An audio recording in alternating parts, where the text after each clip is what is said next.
Hello সবাইকে, কেমন আছো তোমরা সবাই? আমি খুব ভালো আছি। আর আজকে চলে এসেছি একটি ছোট্ট মিনি ব্লগের ভিডিও নিয়ে, বা বলতে পারো মেলার ভিডিও নিয়ে। এটা ছিল রবিবারের ভিডিও। সেদিন ছিল আষাঢ়ী একাদশী। সেই উপলক্ষে আমরা যে গ্রামে থাকি তার পাশের গ্রামে মেলা হচ্ছিল, সেখানেই গিয়েছিলাম। সবাই মিলে যাইনি, আমি, তোমার দাদা ভাই আর ছোট্ট সোনু গিয়েছিলাম। বড়টাকে নিয়ে যাইনি, যদি রবিবার ছিল, স্কুল ছুটিই ছিল, তবুও আসলে ওকে নিয়ে গেলে খুব বায়না করে। তারপর আবার ওর বাবাকে কিছু বলবে না, আমার কাছেই ওর যত বায়না।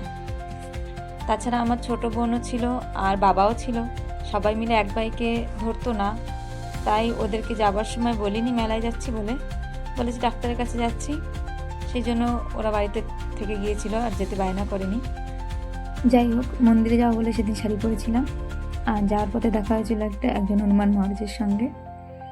তারপর আমরা চলে গিয়েছিলাম পুজো দিতে। পুজোর জিনিসপত্র নিচ্ছিলাম আমি, তাই তোমার দাদাভাইকে বলছিলাম একটু ছোটো ছোটো ভিডিও ক্লিপ করে দিতে।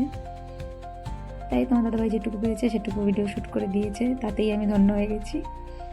তারপর পুজো টুজো দিয়ে কিছু টুকিটাকি জিনিসপত্র কিনে নিয়ে বাড়ি চলে এসেছিলাম। কী কী কিনেছিলাম দেখতে ইচ্ছে করছে তো, দেখাবো নেক্সট ভিডিওতে। ততক্ষণের জন্য টাটা। আর দাঁড়াও, কোথায় যাচ্ছ? চ্যানেলটিকে সাবস্ক্রাইব করে দিয়ে যাও পট করে। আর ফেসবুক থেকে দেখলে পেজটিকে ফলো করে দাও।